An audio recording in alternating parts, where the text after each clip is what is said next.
And so now when he tells me to take the leap, I don't need to know where the journey ends. Or excuse me, I don't need to know what the path is because I know where the journey ends. Because he's already given me an expected end. He's already told me what he needs me to do. Now I have to trust him to get it done. Go to, yeah, thank you, Holy Ghost. 3 chapters over to Luke 17. Can I be prophetic before I start the lesson? Because we're not in the lesson yet. I want you to look at Luke 17. Yeah, I said, can I be prophetic? And y'all just got quiet. Like, bro, we didn't come here for you to be prophetic. We didn't, be pathetic, but don't be prophetic. Luke 17, and let's look at the 11th verse, okay? And it came to pass, as he went to Jerusalem, he passed through the midst of Samaria, and as he entered into a certain village, there met him 10 men that were lepers, which stood afar off. I don't really have time to deal with this, but you understand that leprosy was a death sentence in that particular day. It was an incurable disease. It was a disease that alienated you from being a part of the overall populace of the people. And you had to be in a separate colony by yourself. They were placed in silos of sickness because they could not be around regular people because leprosy was so contagious. And since they did not have any way to inoculate you to it, they had to basically keep you around people like yourself. Does that make sense? And understand, whenever a leper would come out, they risked the death penalty. You had a right to pick up rocks and stone them to death. You know why? Because they were committing attempted homicide. Did you catch that? So therefore, what they had to do when they walked out, Cromwell, was holler, leper, leper, leper. Aren't you glad you ain't got to holler your stuff? Woo! Lord have mercy. It probably wouldn't be bishop. But the reality is, this is what they're dealing with. They come to Jesus. Jesus sees them. Now, I want you to look at where we are in the 13th verse. They lift up their voices and said, Jesus, Master, have mercy on us. Again, just for the sake of you understanding, they did not ask for grace. Okay? Grace, write this down, is when God gives you what you don't deserve.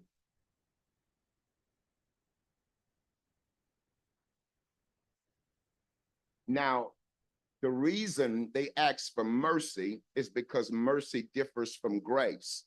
But understand, Regina, you can't get mercy until he extends you grace. You got it? Because it is grace that gives me the pardon, but it's mercy that gives me the perfecting. So watch this. Mercy is when God chooses not to give you what you do deserve. You got it? So I'm a leper. I deserve to be dead. So don't give me no grace. Have mercy on me.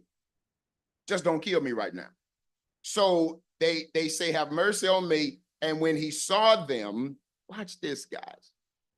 In that day, the priests were, in this regard, would be equivalent to you and I going to a specialist that specializes in our field of disease or the specific issue that we have. Because the priest had to look at them and declare them to be clean. If it was that the priest looked at them and declared that they were unclean and they left the colony, they were going to die. Is this picture painted yet? Look at what Jesus says. He does not prophesy to them. He does not lay hands on them. He does not sprinkle oil on them. He says, go show yourselves to the priest. Now, can you imagine, Elder Deal, the kind of faith it must have taken to walk to the temple, looking at your skin, knowing you nasty, and knowing you're walking to your death? Can you imagine the kind of faith it must have taken, Sharman, for you to know nothing about you, Felicia, has changed? But yet I've got to walk the path to go to the priest, believing that something miraculous is going to happen any moment. I want you to see what happened in the text. And it came to pass that as they went, they were cleansed. I read all of that. I gave you this entire narrative, and I tried to paint the picture to the best of my ability to give you one phrase. Whatever doesn't happen in the moment will happen along the way. Write that down. Some of us never start our journey for business or for ministry because we're waiting for it to happen in the moment. God, I don't know what to do.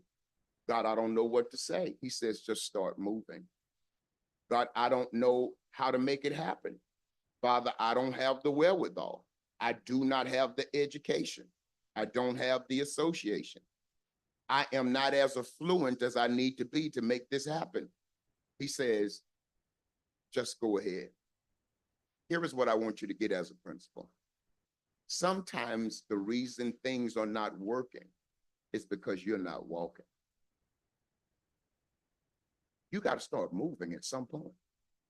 You've got to stop dreaming, stop planning, and start performing. Now, last time we came together, we told you that it's going to be important for you to get a plan together, because everything within your life starts at the precipice of a plan. If you fail to plan, then you plan to fail. This is a rhetorical question, but if I ask the question, where is your plan? Let me see your plan. How many of you are so convinced and convicted concerning what God wants you to do that you've already written out a detailed plan and you're ready to show it to whosoever wants to read it and run with it? I want to submit to you that if you're not at that particular place yet, then you're not as seriously committed about what you say God called you to do as you think you are. It has to be something that's written more than on the stones and the tablets of your heart. It has to be something that is visible and tangible and legible enough for other people to read it so they can run with it. Say this with me. There are people that God has ordained to run with my plan, but they can't run with my plan if they can't read my plan. And so the reality is you started with plan. Then secondly, after you've developed your plan, I told you that you've got to discern your purpose. Because the reality is this, it seems like I've inverted the order, Bishop. Why would I even get a plan if I don't know my purpose? Notice I didn't say know your purpose. I said discern your purpose. A discernment deals with a deep intuitive sense of knowledge that brings such a burden and a conviction until you are not detoured. Because there are going to come things that will purposely come up to try to derail you and to detour you from that particular plan that you said God inspired you to write. And you've got to discern that this is my purpose, and I know this is what I'm called to do. Now, I want you to write down Proverbs 20:5. It says, the purposes of a person's heart are deep waters, but one who has insight draws them out, which means many times your purpose is going to be hidden deeply within you, embedded in the depths of your soul, because it's a part of your reality and it's a part of who you are. You were born with it. That's why God told Jeremiah, before you were born, before I formed you in your mama's womb, I called you to be a prophet to the nations, which means your spirit man had the purpose deposited in it before your spirit was deposited into your body. You were born on purpose and with purpose. Do you know how many sperm cells didn't make it to your mama's egg? By the mere fact of the matter that you were the one that connected to the egg shows you got purpose. And can I tell you something else? And I don't mean to get into this long anatomical speech, but the reality is it shows you're a survivor too.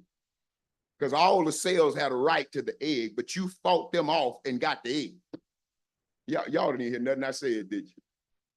And so the reality is you were born with that kind of purpose, but it takes insight. It takes discernment to look within intuitively and to perceive spiritually what it is God has placed on the inside of things. Do you, if I ask this rhetorical question, could you really answer within? Notice I said rhetorical. Could you really reflect and answer within? Do you know what's in you? I'm not talking about breakfast. But do you really know what's in you divinely? Do you know what's been deposited within you? May I submit to you that it is a dereliction of responsibility for other people to see something in you that you can't see in yourself. It's a dereliction of duty for other people to see your greatness and you keep trying to perceive if you are great. Do y'all hear me? It's a slap in God's face for him to put such greatness on the inside of you, but yet you are blinded to it because of the things that you do or because of the things that you have done, so you don't think you can do anything greater than what's been done. But then number three, I told you, you got to discover your people. You got to find who these people are. Sometimes they're going to be magnetically drawn towards you, but sometimes you got to, by faith, put yourself within their path. You know what that means? It means I may have to get out of my comfort zone in this season, Sierra. I know I'm not a people person per se. I know I'm an introvert. I'm not extroverted like some people, but because my people are waiting on my plan to help me with my purpose, I may have to get out of my normal comfort zone. And I may have to go introduce myself to people. Oh, did you hear what I just said? I may have to walk in rooms that I'm normally too intimidated to walk in. I may have to walk in a room that I'm not intellectual enough to be in, but I'm intelligent enough to stay in. Did you hear that? Do I need to break that one down a little bit? I want to. Can I? Okay. So intellectualism deals with academics, but intelligence deals with adaptability. I can be as intelligent as I can be and never be intellectual. But it's impossible to be intellectual without being intelligent, because one grooms the other. And so, although I cannot dialogue from a diversity of disciplines like you can, I can get in the room and just pick up little nuances, and I can listen until I hear context, and I jump into conversation with these three words I have, and I'll spin the conversation. Jackson, when I'm in the room with you and you other rocket scientists and you're talking about rocket science and you ask me my position on the new formula that was created within the field of rocket science, I would say, Jackson, you know what? I think that's wonderful and I think that's amazing. But what I really want to talk about is this.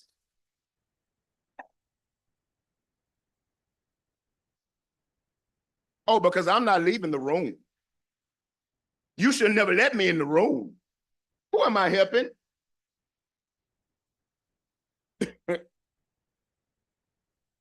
Look at Proverbs 15:22.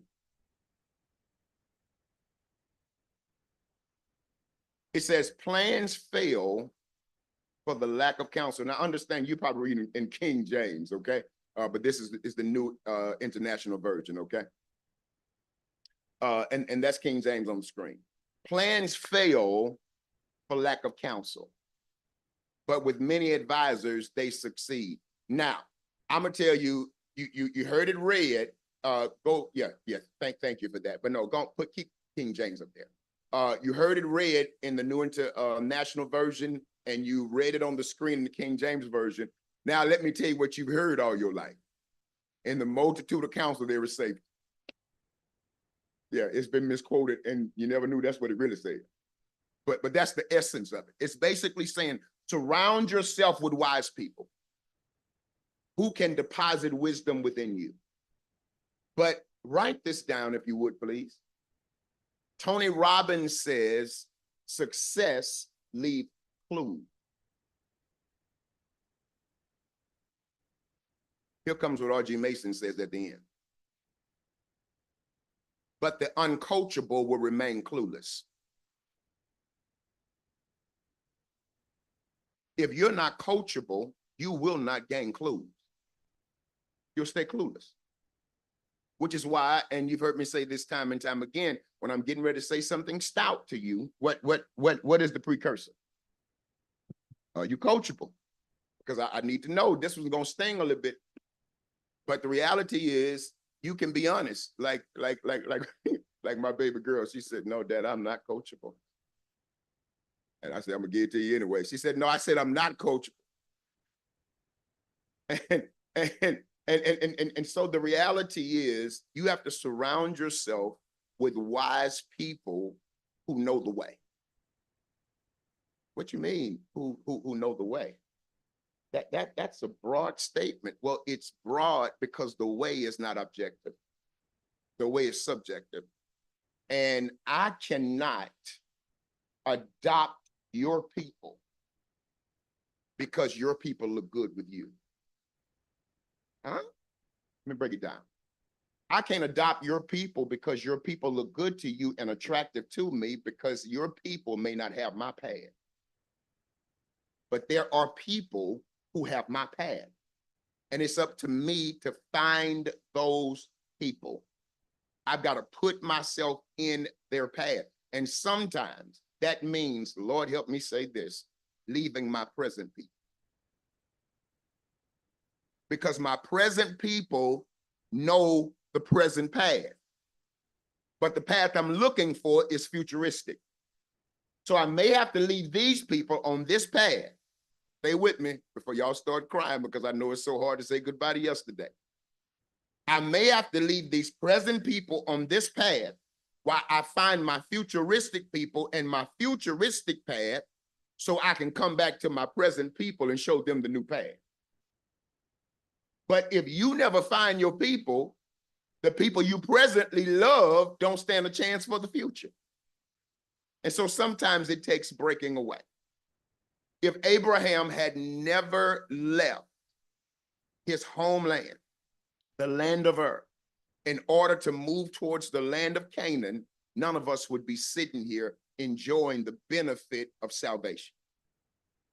But because he stepped out and found his path, everything else came into fruition. And so there's going to be advisors that God will place in your path. You got to find them. But here's the second thing you have.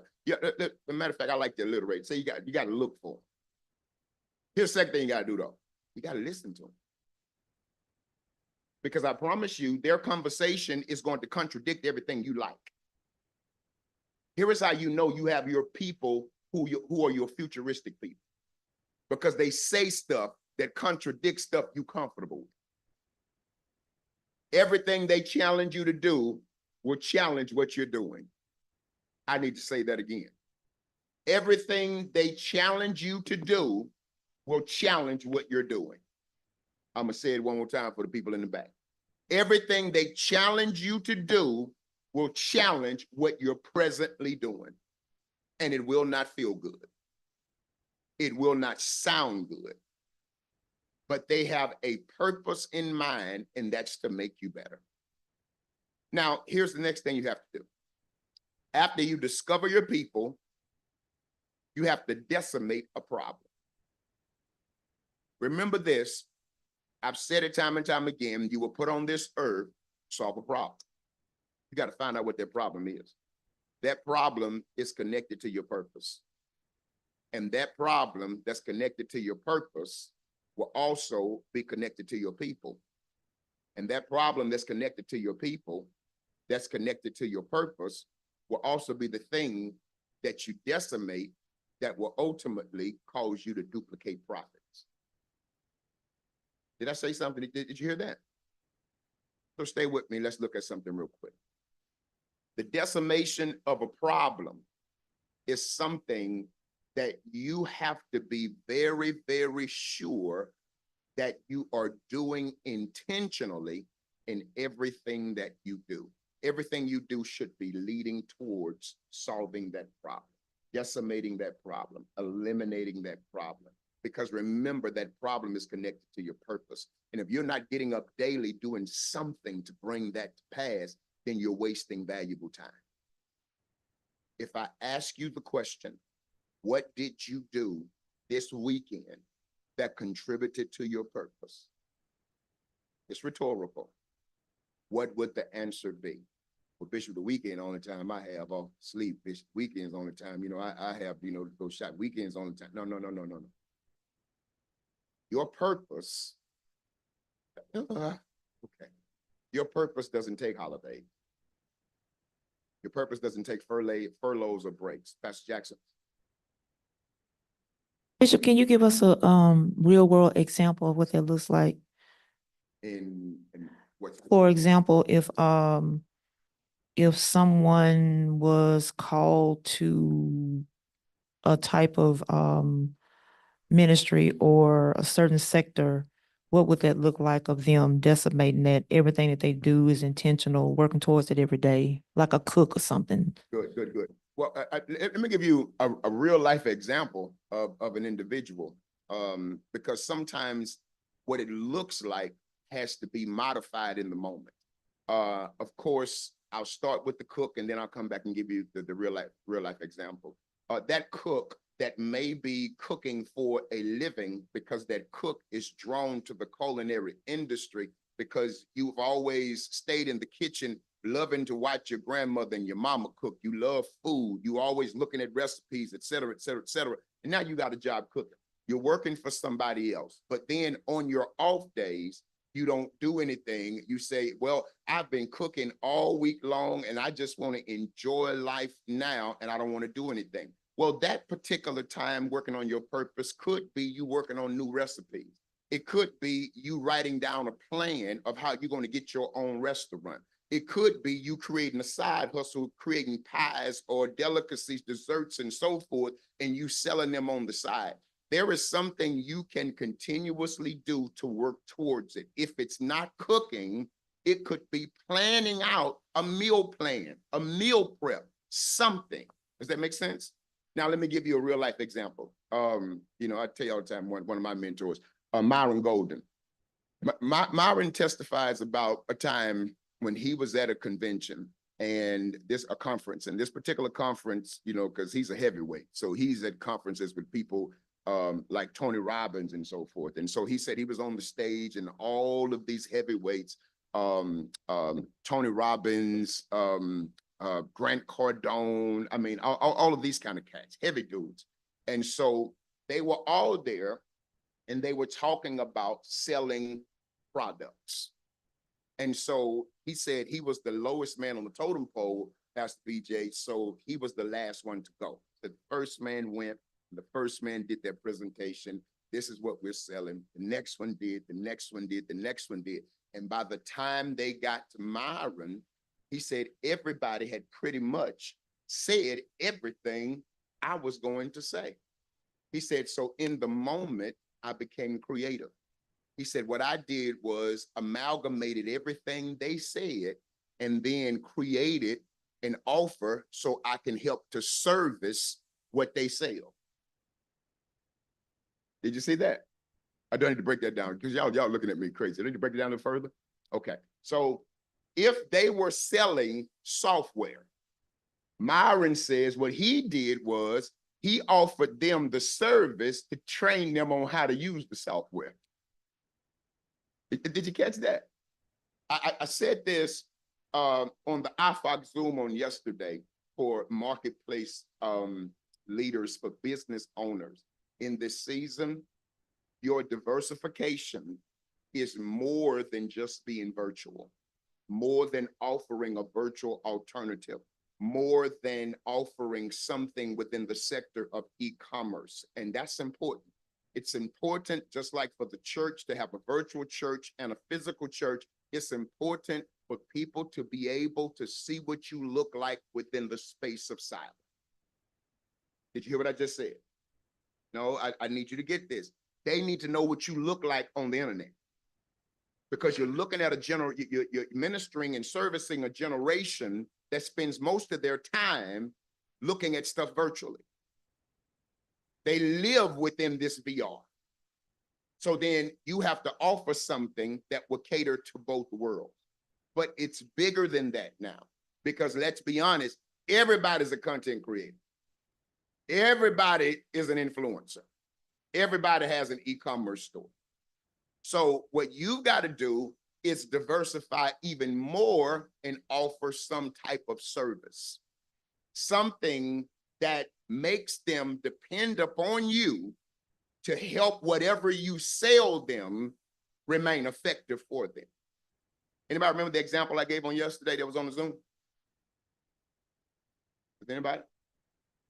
When this and logged off, we didn't care. I wasn't talking good.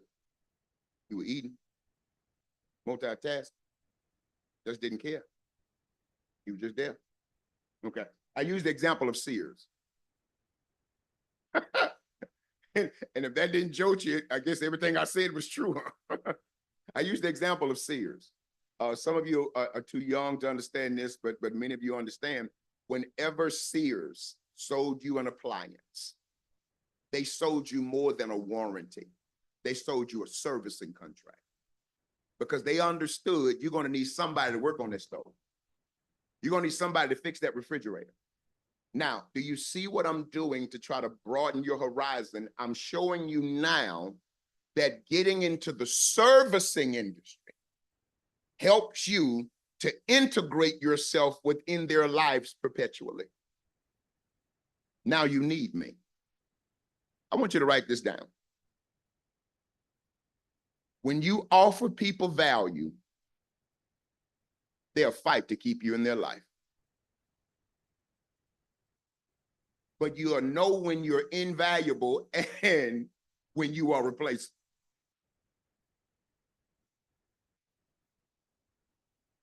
Because they easily let you go. You have to be a person who offers value, whether in ministry or in business, and you have to create an irreplaceable service that's based upon an irreplaceable model that they can't get anywhere but from you. But Bishop, how is that? Everybody has the right to buy the same products or create the same effect. Bishop, there is no business out there that hasn't been duplicated. You're absolutely correct. And let me just throw this out for you inventors. This is what the Holy Ghost is inspiring me to tell you. For those of you that are inventors, those of you who have great ideas, make sure you keep it on the wraps until you get it patent or copyright. And even if you have to do the poor man's copyright, mail it to yourself. Do something to create a sense of ownership and a paper trail. Let me tell you why. The proliferation of products that are similar or almost and identical has come through somebody prematurely sharing their idea with somebody else. There's somebody out there with more money than you, more connections than you, more smarts than you, ready to make your dream live. And they'll do it with no integrity. Can I prove it to you? It's the way of the world the government sanctioned. I'm trying not to get in trouble, but I'll say this with as much latitude as I can. The government has a specific division that holds patents of thousands of products from inventors that they will not let them release, because it would kill the market, because it would affect so many other companies. You guys remember during 2008 when the market crashed? Have you ever heard of the phrase "too big to fail"? Can somebody give me your explanation of that? What does that mean? Y'all just don't want to be bothered today. Sleepy, tired. Am I boring? Is that it?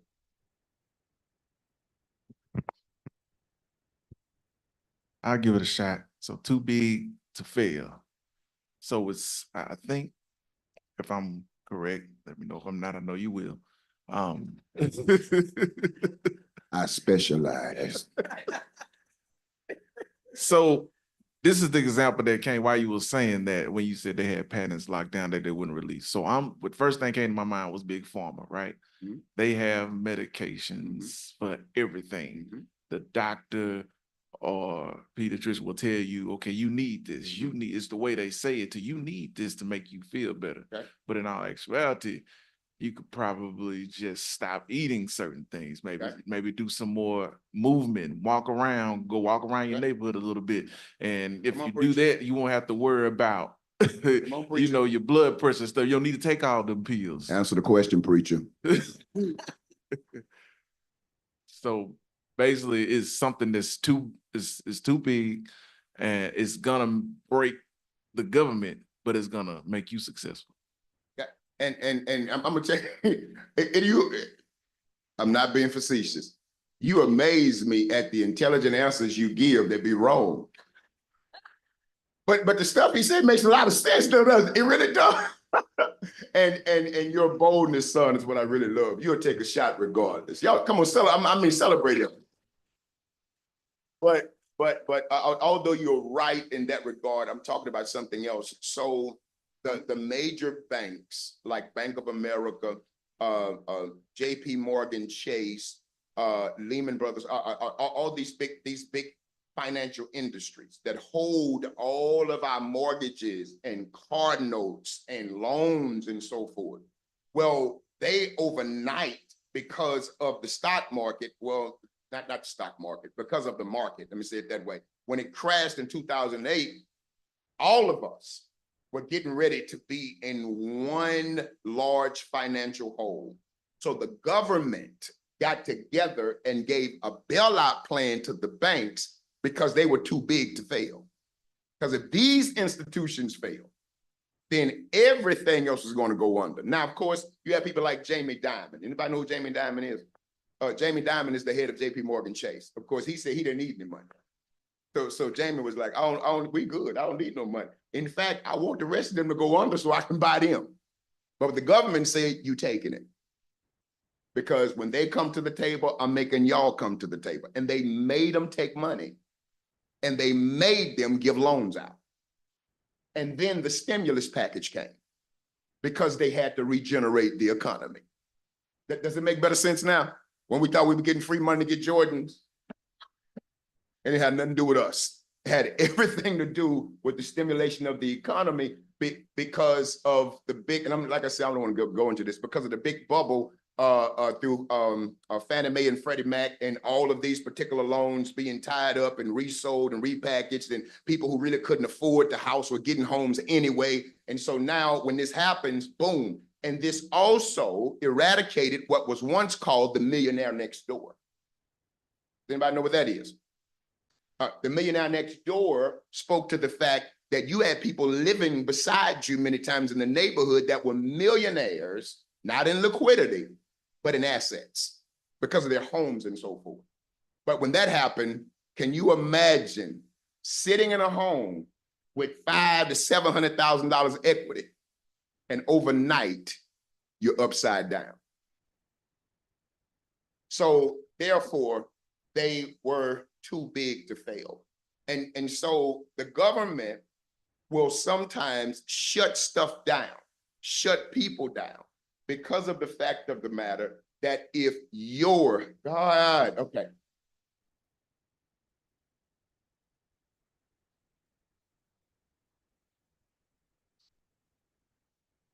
There's an African-American gentleman in New Jersey who was shot down, killed.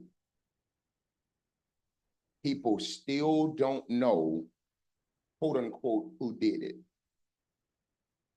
But he was a man who invented the engine that runs on water.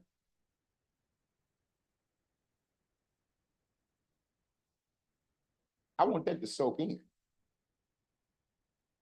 An automobile that runs on water, tested and proven.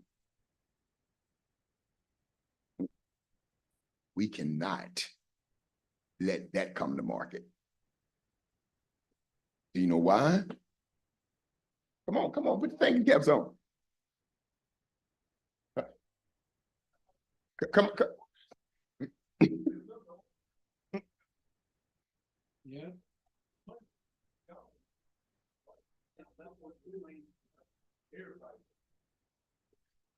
All that.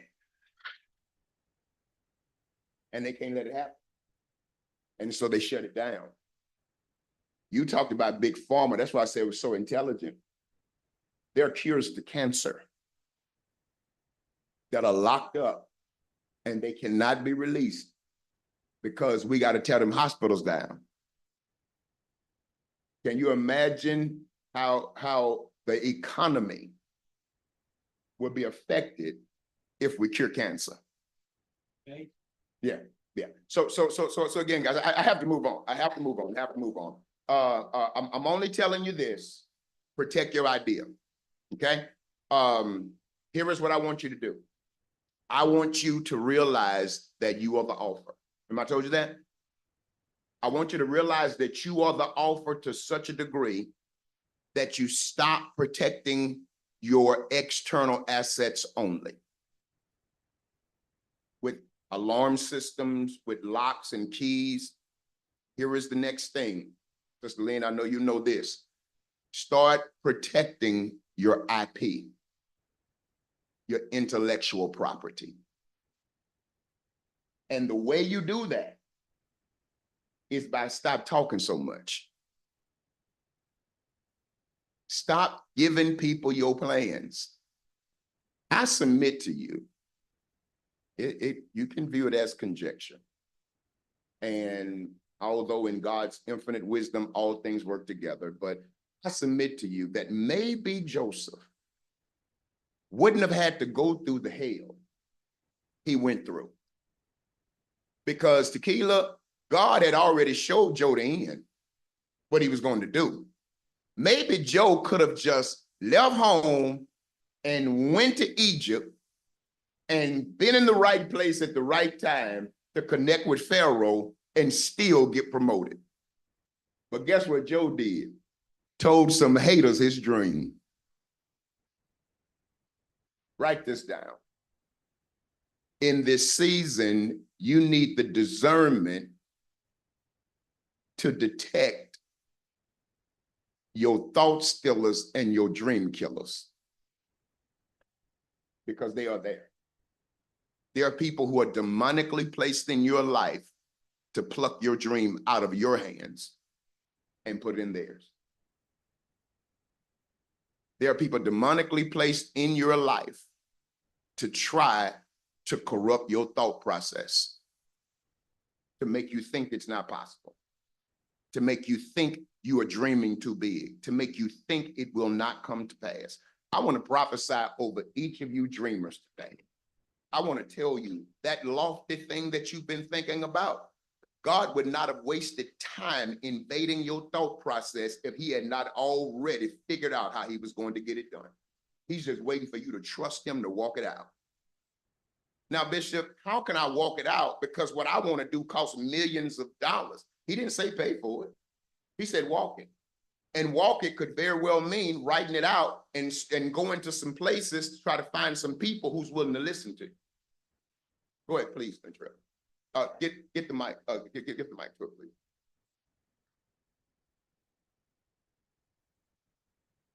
He did with the mic. All right, then. So an example of what you just talked about, if you ever watched the show Shark Tank, you have some people who have tried to get their, get financial support to manufacture their product, and they shoot it down within minutes. Some of those people have continued on and are now making millions. So just think, if someone's telling you, oh, well, let me back up and rephrase that. You have some people who want to buy the product from you and give you a little 20% payment. Well, they go off and make millions. A lot of those people have turned that down as well, and they're making millions on their own. So Just to bring context, for those that don't know the show, Shark Tank, it is the show where people like Mark Cuban, Fubu guy, what's his name, guys? Fubu. Damon, yeah, that made For Us, By Us, married to a white woman. So the reality is,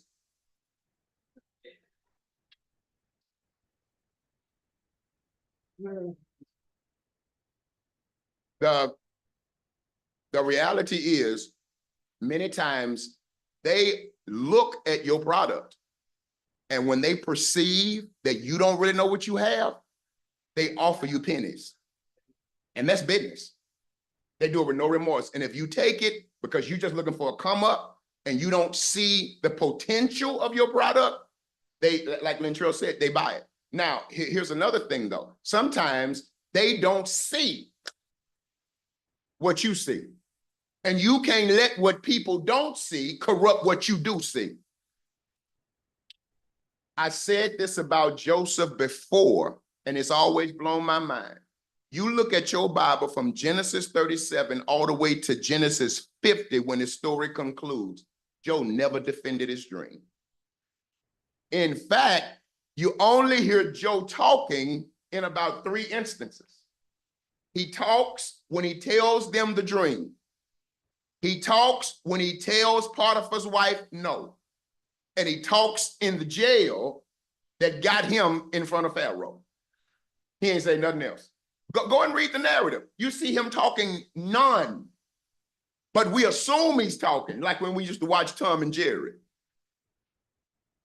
Bet some of y'all didn't even think about that. Tom and Jerry ain't never said nothing. But we made them talk in our mind. Well, likewise, we made Joe talk. And I asked God this question. Why is it that Joseph had nothing to say? He said, because he had saw what he needed to see. When you see what you need to see, you don't have to have much to say. Because it doesn't matter what you think. I know what I saw. And so the reality is, they will shoot your dream down. And if you're not assured of what you know, back to what I said, discern your purpose. If you've not discerned your purpose and developed the type of conviction you need, you will have people changing your mind on what you said God showed you. Right, please write down. I'm coming to you in the truck. Please write this down. In this season, stop expecting people to authorize what they don't have the discernment to recognize. Look at your neighbor while you just take a break from writing and say, you can't see it no way. I don't care about what you got to say. You can't see it. Why am I caring about what you say and you can't see? Ooh, did you hear that? Why should I care about what you say and you can't see? But our problem is we need 12 co-signers. Bishop, what you think? I think it's good. Benny, what you think? I think it's good. Deal, what you think? I think it's good. Sierra, what you think? Good, that ain't nothing. Bishop Sierra said it ain't good. Benny Sierra said it ain't good. Deal Sierra said it ain't good. Maybe it ain't good. Guess it ain't good. Really? God said it was good. So let me give you a real life testimony. Going back to Shark Tank. The flip side of what Lintrell says is sometimes they reject. Write this down. You can't allow people's rejection of you to become your reflection of you. Because here's the truth of the matter. We reject what we don't understand. And maybe I'm too complex for your simple mind. That's right. And I'm okay with that. Because I got some people out there. You got a tribe. You just got to find them. And so the reality is you've got to be sure of what you've seen and let nobody detour you. So back to Shark Tank. I'm chewing gum, but this is no regular gum. I'm chewing rejection. Should I tell the story? Thank you, sir. Thank you, sir. I'm chewing rejection. One of the things I do daily, and I invest heavily in it, is NeuroGum. NeuroGum is a gum that they offered on Shark Tank. Shark Tank rejected them. They went and did it on their own. And it's one of the most effective things I've ever had. When I'm down and I need a boost, when I'm working these 16, 17-hour days, when I'm in the gym twice a day, when I'm doing all this stuff, I throw me a piece of NeuroGum in my mouth. And literally, it not only stimulates you and gives you mental clarity, it gives you focus and it gives you energy. And it freshens your breath all at the same time. And that was a byproduct of rejection. Real life example. Go ahead, Lintrell. I was gonna give you one too. So anyone in here have a Ring camera? I know someone that has a Ring camera. He was rejected as well. Yes, he was. He was. Yes, he was. So again, your co-signers do not confirm whether or not you have a good idea. As long as God has told you what to do what he told you and expect the end that he's shown you.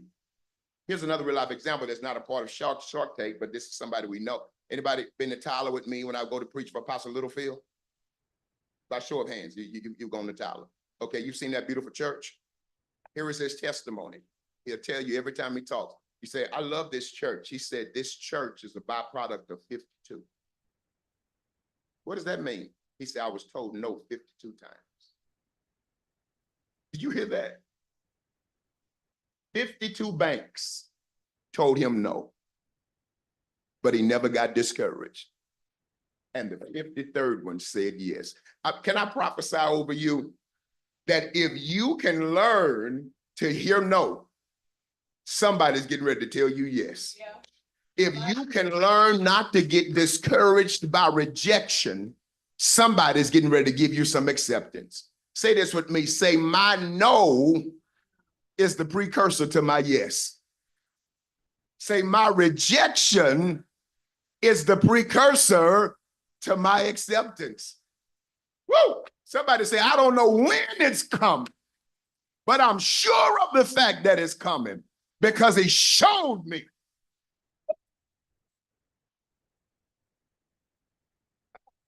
So Proverbs 3:27.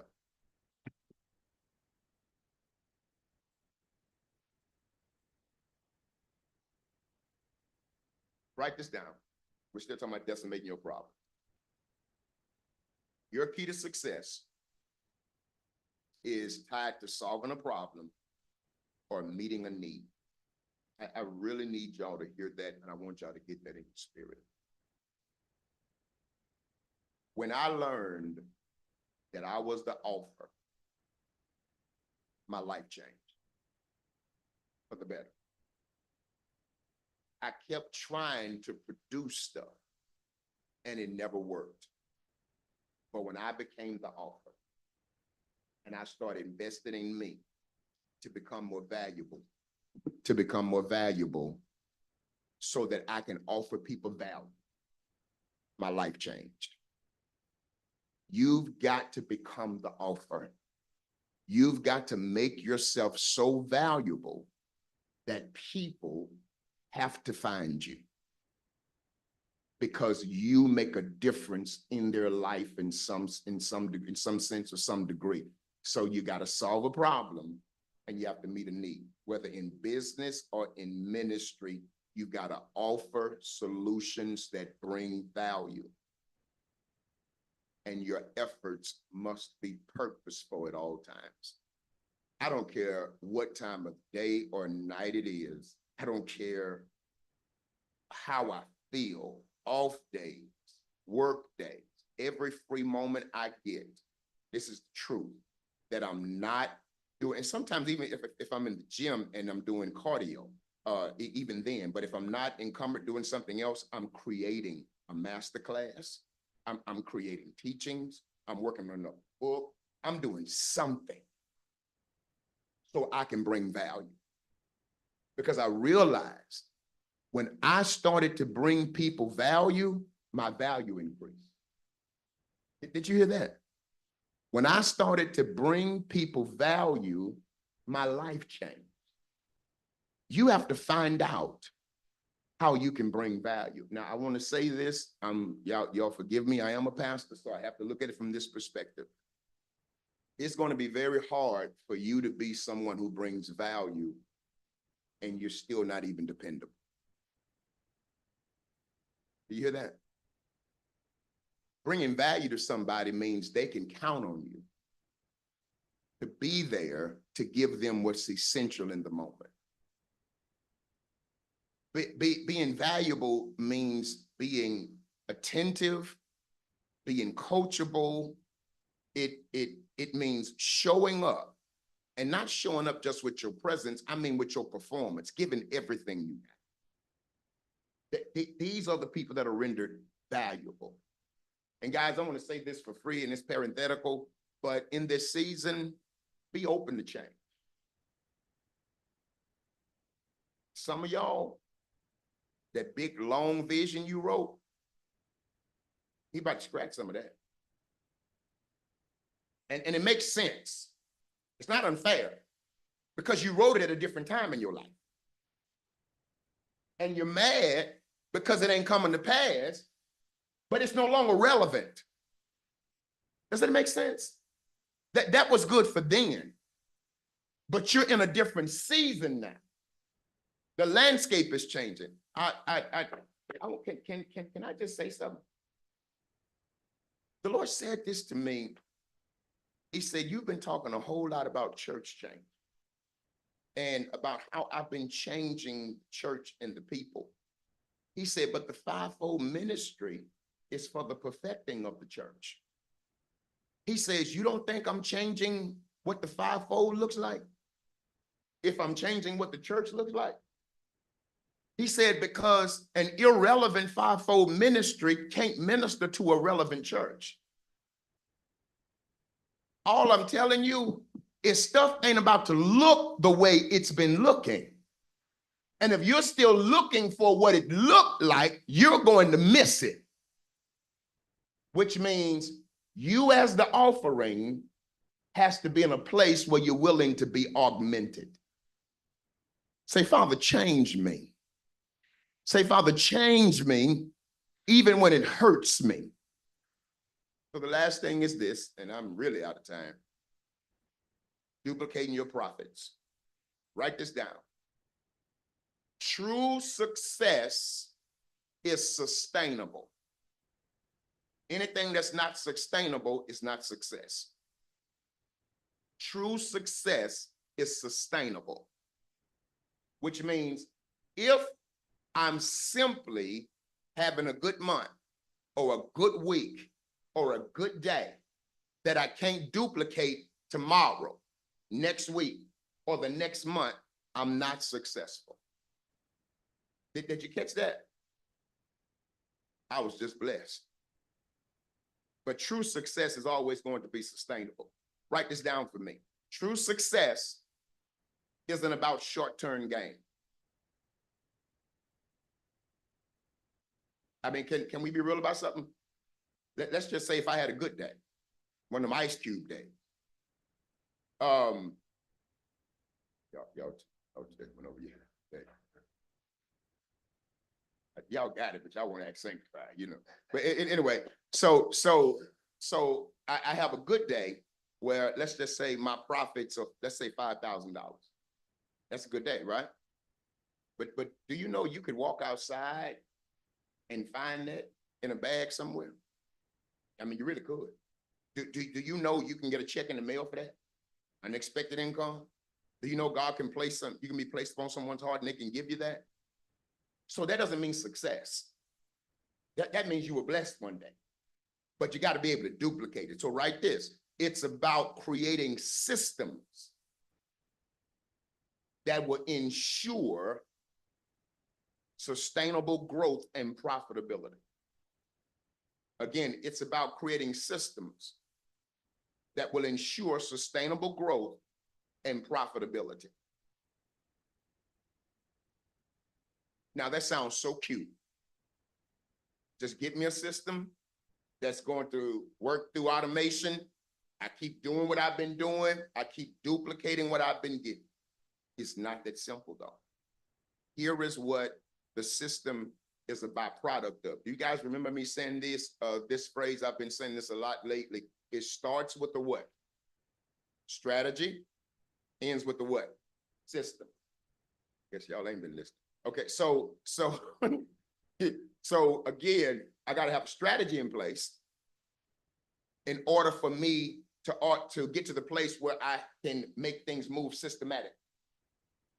So my strategy that translates and transitions into a system is what causes the duplication of my profits. Make sense? Because let's be honest, marketplace leaders, let's be honest, ministry leaders. I don't want to come to church and it's a good Sunday in Chicago, everybody nice and everybody shouting and falling out. But the next Sunday, don't nobody want to touch me. That wasn't success. That was a fluke. We need a system in place that's going to ensure everybody always nice.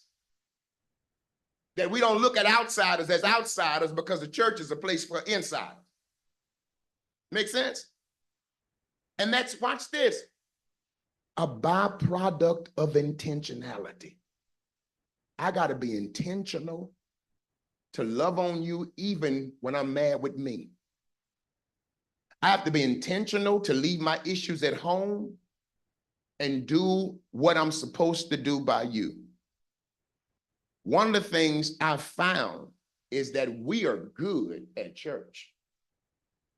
Oh, we can, I'll place Impact Church next to any church when it comes to doing good church. Oh, we can have some good church. But we don't do very good at people. Did you hear that? Because we get in our feelings easily. We ostracize people. We size folk up. If we look at you and we don't like what you look like, then automatically I assume and go ahead and judge what you are and so. And I said this to a group of preachers, and I want to say it to y'all. It is a mystery to me how the thing that I struggle with the most, that I need the most grace from God for, is the thing I beat the heck out of you for. And I've been wrestling with that, asking God, is my fighting them the external projection of the internal fight in me? And because I'm wrestling so with me and can't win, I want to fight them. Isn't it amazing? The stuff we cry out to God for is the stuff we crucify other folk for. Is it just the fact that I'm losing this battle, so I want to win one? And I can win it with you. Something to think about. But here is, last thing I say, here is what your system is going to consist of that brings your profit. Planning, purpose, performance, and consistency. I'm done, but I would like to hear your thoughts. Planning, purpose. Remember, intentionality is purpose, okay? Performance and consistency. I would like to hear your thoughts. And let's be very transparent and speak from the deepest place of candor that we can. Where do we really fall short?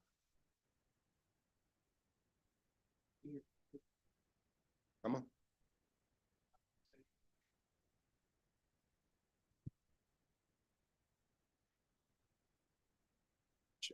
So let me say this, guys. I'm talking about you guys from yourself personally. Okay, personally. Go ahead, son. Planning, come on. Consistency, come on. That wasn't even that. This. I bet you can't be black and know what was coming next. This. No.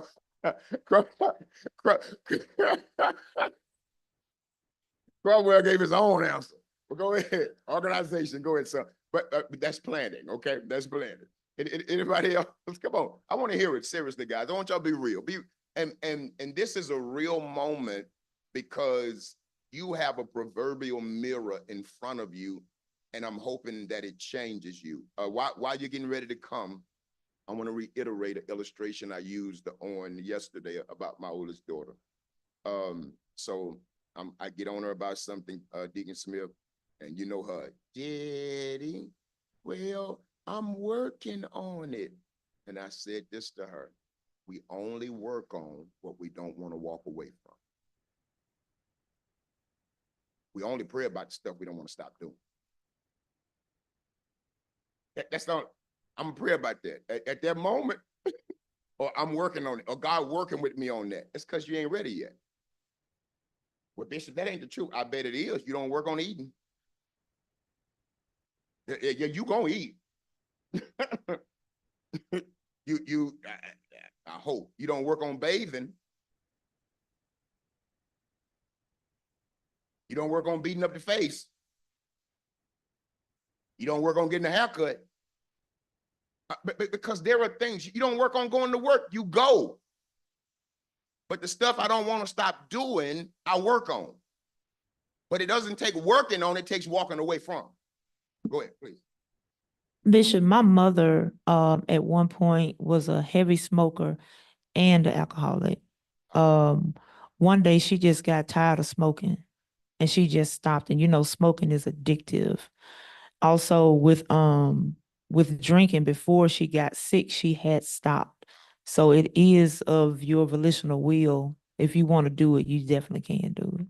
Grew up in the house, secondhand smoking, drinking. It makes so much sense now. Thank you for no. But you're absolutely correct.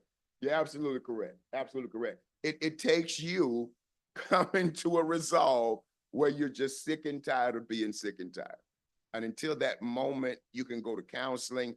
You can continue to project it towards other people. You can say, I ain't got nobody. Folk won't help me. Won't nobody listen to me. You can do all of that. But until you make a decision, I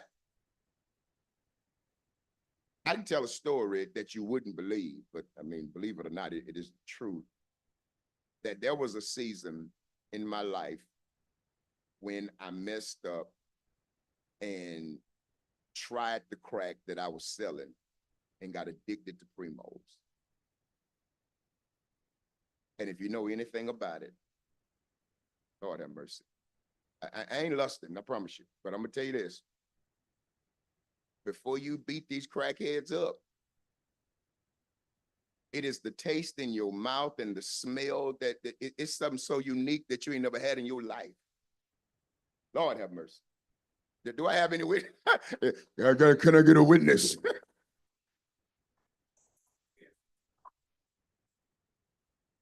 I'm telling you, my partner and I started off because we were selling dope together, and we both hit it one time, and then we started hiding from my other friend. And then I started hiding from him when I got home, though. I'm serious. Start breaking in people's houses, stealing air conditioners, doing all this stuff. And one day, I looked at myself and saw what I was doing, and I quit overnight. I know this to be true because it's about your personal constitution and the volitional act of your will. Am I saying everybody can do that? No, I'm not. But I am saying you don't do it until you get ready to get it done. Yeah. Sister Lynn, get the mic. Devin, look at you with the mic, man. You the mic man. You're slow, Dad. Come on, son. You're slow. Oh, I thought you were talking. I thought you said you ain't say nothing. Yeah, you said something then. You can't get no two saying something. You trying to be greedy. Go ahead.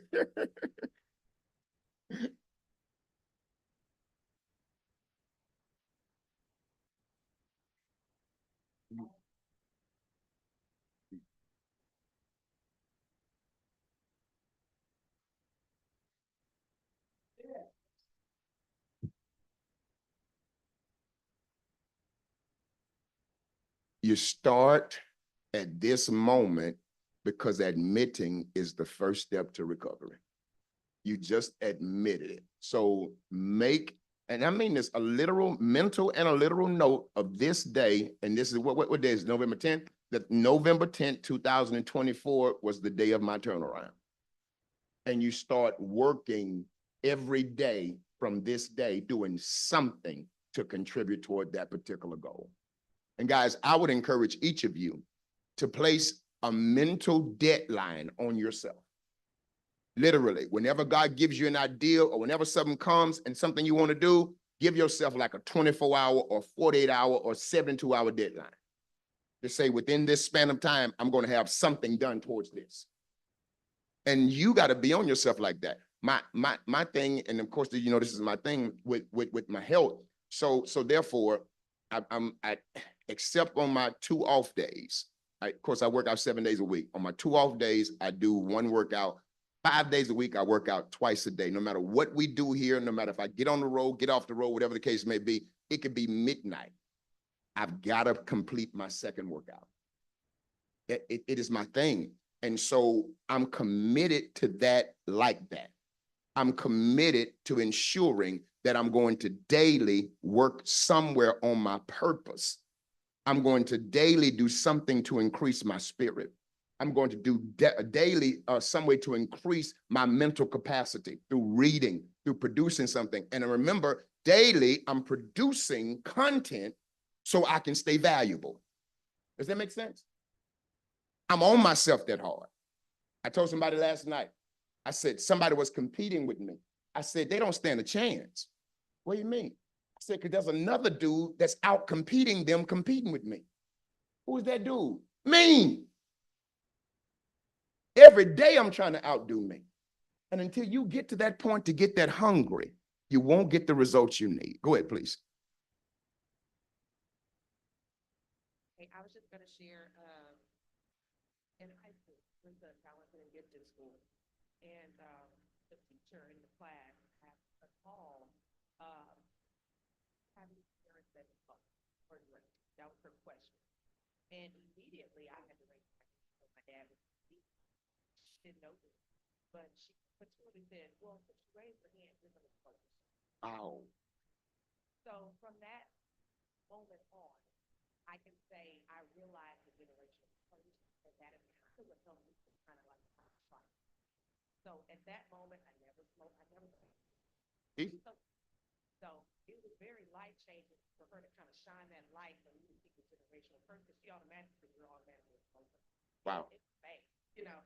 But it was one of those moments where, for me, when I don't have the wherewithal, I can kind of see my history and I say, okay, I know Wow. Wow. Never tried anything like that. Get out this church. This ain't for you. Don't come in here all perfect. We've been scuffed up. What's wrong with you? Healing place for hurting people. Anybody else?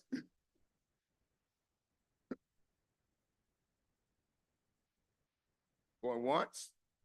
Oh, Bishop, I sit sometimes and I think about these settings, and I think about if we did the planning, if we did the purpose, the performance, and just really hone in on what you're saying, how much different our lives would be. I personally want to apologize to you for not, just we've been listening, but the application part is just gone out the door, because it's like you bring stuff to us that be so big, we be like, man, that's a lot. And so when I say it's a lot, I'm talking about me. When I say it's a lot, then I don't try to break it down in bite-sized pieces after you said it so I can make it palatable for me. So now I'm learning, in my head now to go back home, because we don't remember stuff you say because we don't go back over it. I write all the notes in the world, but sometimes I don't go back and reread what you say. So now I start recording it so I can go back and listen to what you say, because I'm getting older. I have to work with the realm that I'm in now. I was like, okay, you're getting older, you got to write stuff down. You can't keep, we have to realize where we are in life and work it from there. So I just want to thank you, and I'm gonna do better. man, come on, give God praise for y'all. Anybody else? Good morning. I find myself guilty in all of it. And one of the things that really sticks out for me is the consistency. And I find myself crying out because I know that the teaching that God has given me is to perfect me. I'm speaking. And some areas I dare not touch and go to because I know where I came out of in a fulfilling situation. But then there's areas I need help with. I do. And consistency, if you could just remind me in my spirit so I can grab hold today, this day, so I can move forward. I feel a grace on today, and I really mean this. I think each of you should write down 11, 10, 24, and create a note that says the day of my turnaround. And that places a mandate on you to start doing something different from there. So I would encourage that. I would encourage that. And I'm gonna share something else with you. Some of you have this level of camaraderie already, but be open to creating new groups and inviting people in to say, hey, partner with me to hold me accountable. And then I'll hold you accountable. Create some accountability partner. And especially since everybody's on equal ground today, everybody, because this is everybody's turnaround, including mine. So let's partner with some people and say, hold me accountable so I can be a better me, because I'm sick of me. And I don't have self-confidence anymore. And let's be real about that. I don't have I hear this stuff, and Benny, here you go. I hear this stuff, but the reason I don't go apply it, because I don't have the confidence anymore. And confidence, root word is confide. It's because I've lied to me so many times. I really don't believe me no more. So I need you, who has fresh eyes, to look at me and to help me see me better. And I'll promise to do the same thing for you. Does that make sense? And so that's what we're going to need to do in order to get that. But let's talk about that one C word that everybody needs. That's consistency, real quick. And I know I'm waiting on you, superstar. Consistency. Consistency starts with a strategy. I don't care how much you cry about being inconsistent. If you don't get a strategy together, you'll never get consistent. Because consistency is the byproduct of a system, but a system is a byproduct of a strategy. starts with a strategy, ends with the system. So again, I go back to me when I talk about the working out and so forth. I had to create a strategy. This is what I'm going to do. And then it has become second nature. Even when I am it's so crazy, multidimensional grace, cheap plug for my book. Even when I'm just completely drained, because now it's systematic. When I pull up at that gym and walk in, my mental space and my body recalibrates to say, let's get this done. And I'm able to get it done and get out of there. And so it starts with a strategy, ends with the system, produces consistency. Go ahead. That's what I was gonna say. I'm not gonna say it's consistency for me. Is I have all the things, the plan, strategy, all of it. But what my issue is in the wake of me going through what I've been through, losing my husband, it's like my mind, it don't always be silent. And I have the things that I need to do. I know what I need to do, but sometimes I can't do anything. And so that for me is a struggle because I see the days passing by and I'm not getting anything done. So let me utilize your words to help. I want to focus on one word, sometimes. Notice you did not say, I never. You didn't say all the time, my mind, sometimes. So I want you to look at this from a different perspective. It's, somebody give her a thank you. It's still consistency. Because on the days that sometimes my mind is flooding me with so much that I'm distracted, I get off track. So you see now, it's still consistency. So here is how you produce consistency. Guys, please get this. You produce consistency by never stopping, starting over. Hear the rest of the statement, because everybody stops. You produce consistency by never stopping, starting over. So whenever I get off track, start over. Whenever your mind does that and those few days have gone by, what you do on that clear day is you work harder and you make up for the 3 days, but you don't stop. Because what is happening now is the enemy has seen that he has an opening.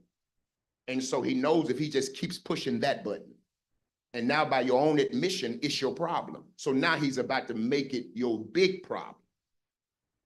And so now what you got to do is counter what he's doing and continue, get right back up, move again. But what you got to believe is there's life after this. You got to see a future and a hope. And daughter, what the enemy has done to you is robbed you of hope, because he's trying to convince you that the cycle won't end. But the devil is a liar.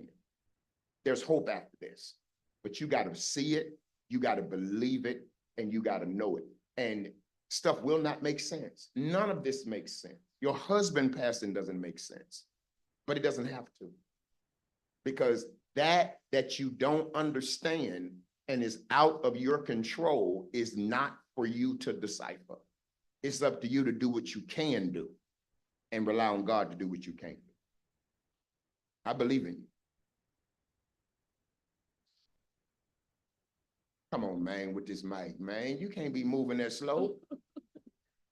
Apostle, you answered the question that I was sitting waiting to ask. Okay. How is consistency produced? Would you please repeat that for me? By never stopping, starting over. So whenever you get thrown off track, start again.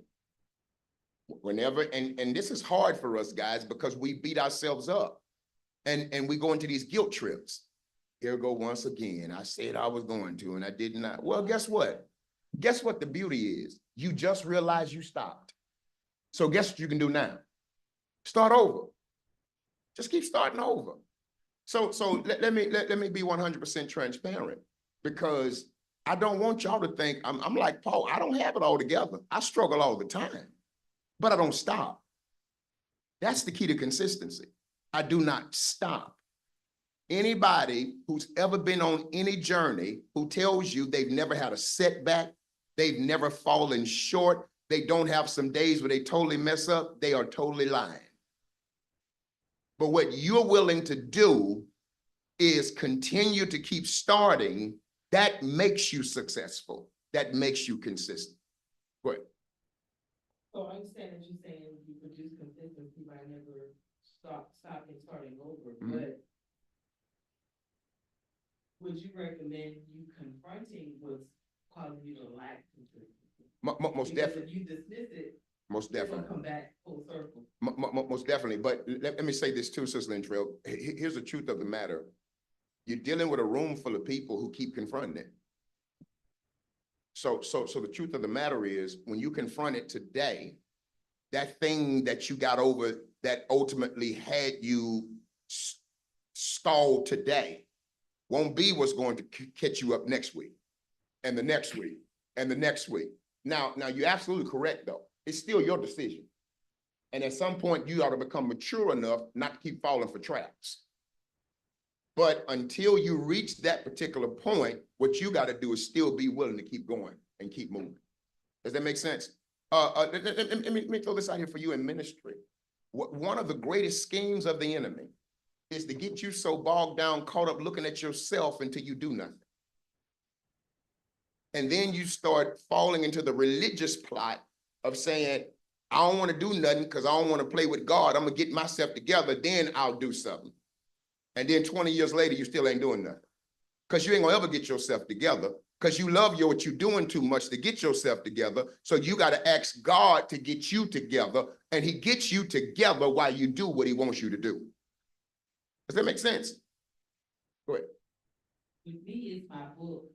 So I had this great idea, like, I'm gonna have this book signing and it's gonna be awesome. And I advertised and I put it on Facebook and I told as many people as I can. And when the day came, you know, we decorated, I had everything on time and ready, and only 4 people showed up.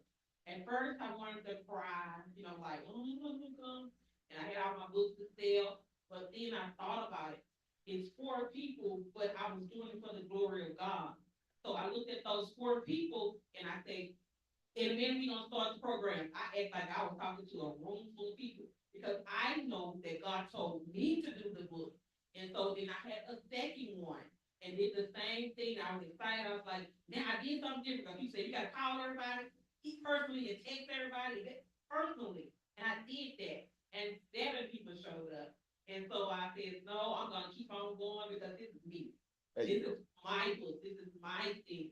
I can't expect nobody to buy out my thing. I gotta keep doing it and keep doing it and doing it. So it gets bad and it's a little bit disappointing, but I gotta remember I keep going and going, and now I'm writing the second book. And so I'm like, it's gonna be good. So I already advertised to everybody the second book. So when I have my book signed, it's like 1 million people is there. So we go straight down the line with a program that I wrote, and we do everything in order. And I say, everybody's free to go. Congratulations, Elder Dear, first of all, with your tenacity, persistence, and consistency. But let me share a few things with you. Number one, you're absolutely correct, because you got to be faithful over that which is least before God gives you that which is greater, as I paraphrase. So you're doing the right thing. Always be totally convinced of what God is giving you, and make sure you present it with excellence, whether it's 1 person or 100 persons at all times. But then the second thing I want to share with you that's very, very essential as well is you got to make sure that you understand sometimes it's not you're around the wrong people. And you got to be willing to venture out sometimes, because many times what God has us produce is not for the folk around us. My greatest support is outside of Shreveport. And sadly enough, it is because some people are familiar with you. Some people are faking with you. Some people feel offended by the fact that you've succeeded in an area they keep failing in.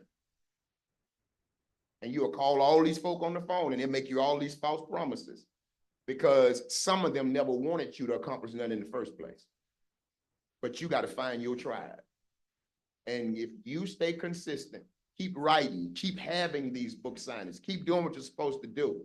I promise you, you're going to find your tribe. Welcome. Anybody else? Go ahead. Hey, Kristen. Okay, Kristen. For me, I would say all four, but for personally, I do not like my job. I would tell anybody that. Like, I am great at teaching. I'm the best teacher in my school. I would say that. Go ahead on that.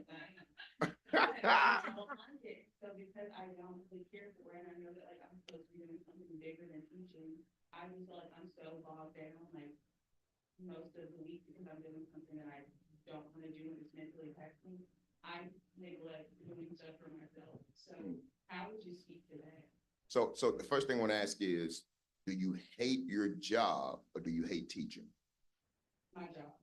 So that the answer is there because again, you found your purpose. The reason you're so good at it is because it's your purpose. So now what you have to do is make the pivot.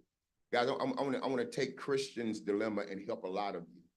If you know you're good at what you're doing, but you don't like the place you're doing it at, sometimes it's changing the place, but other times it's changing the person. It may be time for you to pivot and to do something else that's broader within that field. You may be called to teach teachers. You literally may be called to produce a service that teachers need in order for them to have the tools to become more effective teachers. Open your understanding, broaden your horizon, and be open to bigger concepts. Remember the testimony I gave concerning Myron Golden.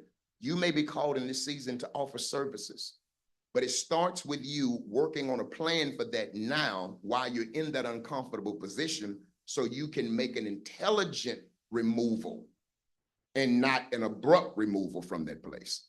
An intelligent removal says, I got a plan and I got a deadline, and this is when I'm going to be done with this place. And that will even help you have a greater sense of peace while you're there because you know it's not your final destination. But if you don't start working on something different now, at some point, you're going to find yourself so overwhelmed until you either going to explode on them, they're going to explode on you, and it's going to end bad. So you got that. They help you? All right. Anybody else? What?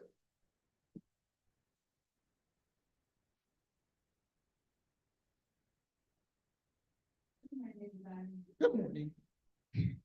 So I struggle with planning. I started doing. Can I say something real quick? You know, from Natalie to Kristen to all y'all, it's amazing how y'all start out. Good morning. Yeah. And I struggle with Go ahead.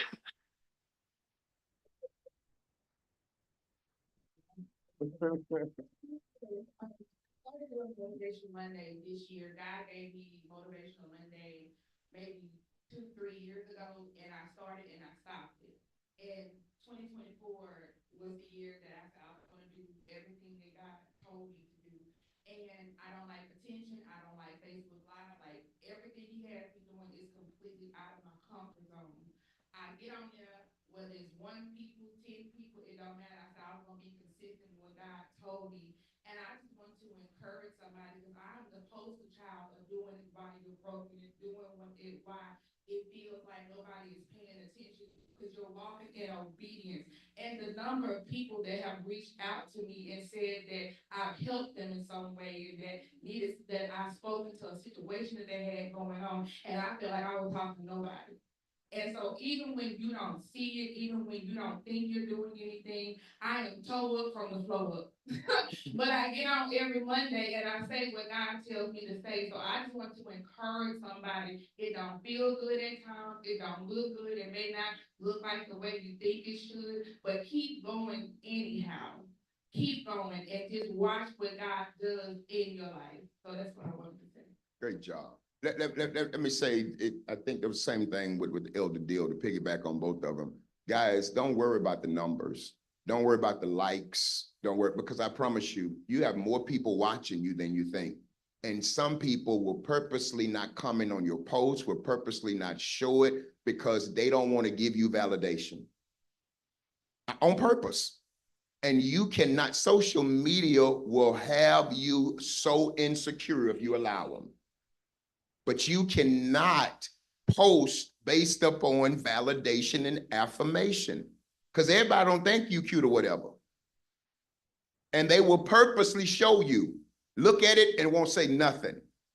But if you're on there for the right motives, the right purpose, you continue to do what you need to do. And congratulations and kudos to you. Anybody else? Going once, going twice. All right, well, since this is, at this particular point, we have shifted into our roundup. We'll just round up right here and then just go ahead and move into service. So Pastor Jackson, who was on to do the inspirational word for the roundup? That would be Elder Cherie Brown to give that information, Bishop. Okay. Okay. Well, listen, family, again, we're believing God today that Women's Sunday is going to be an explosive Sunday. Come on, give God praise for that.